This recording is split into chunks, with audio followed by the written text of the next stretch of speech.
But, Audrey, even a blind man knows that this is vendetta against Emefiele.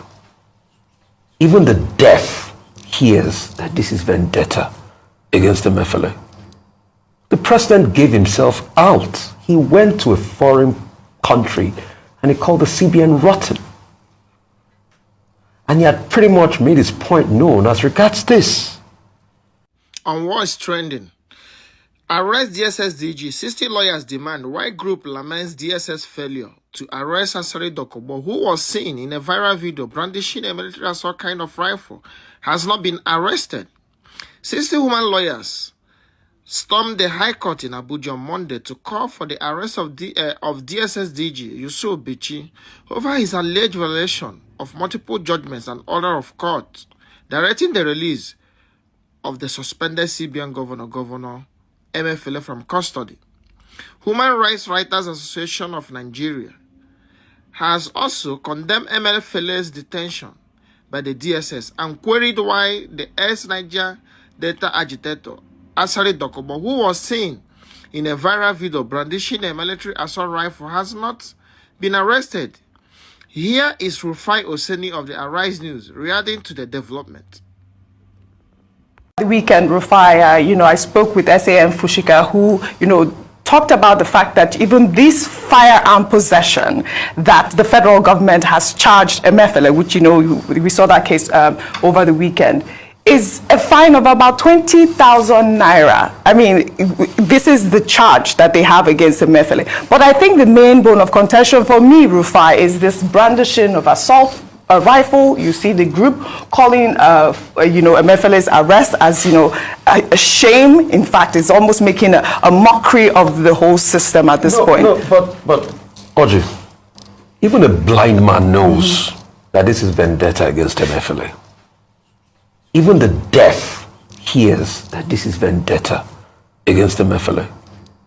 The president gave himself out. He went to a foreign country and he called the CBN rotten. And he had pretty much made his point known as regards this. We all know the speech of Wagbe Naira Pamo and all of that. And the vendetta was so strong that when they tried doing this last year, the court rebuffed the DSS.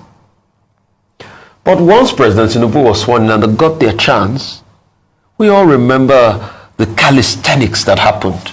How they used a private jet to go carry Emefiele from Lagos, bundled him and all of that with our own taxpayers' money, only for us to see the charge sheets. But they've kept him there for a long month. They've ransacked his homes. Allegedly, I heard it was about 300,000 naira. Yeah, so they've ransacked his homes. I mean, if they found something incriminating, they should be able to put it on the charge sheet after a month. But you see, I said something earlier on, and I think I need to break it down.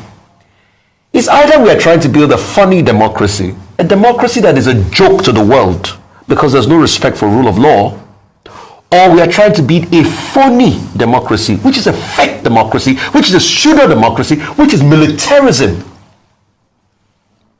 And that's why you see that they are making arguments they are not valid. Look at the non-state actor brandishing a weapon. Exactly, that's the point. Right there, look at the non-state actor brandishing a weapon. Yes.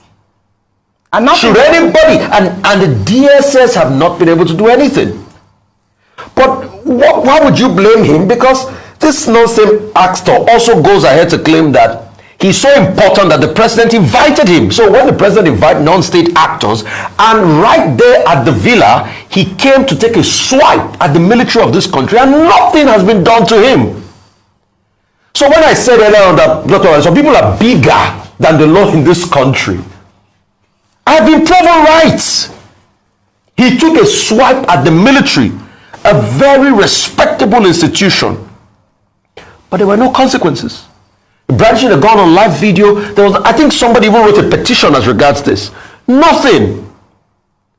Right. So we see how our country is playing out. And I ask again, do we want a funny democracy? Because all of this, the world is looking at us and laughing. This is Nigeria that wants to be the giant of Africa. Or a phony democracy. And when I mean a phony democracy, a democracy that it's only in name, But the cardinal point of a democracy, which is the respect for the rule of law and the fact that the leaders can restrain themselves from their own personal interest, is no longer the order of the day. So I submit to Nigerians this morning, what kind of democracy do we want? Well said, Rufai.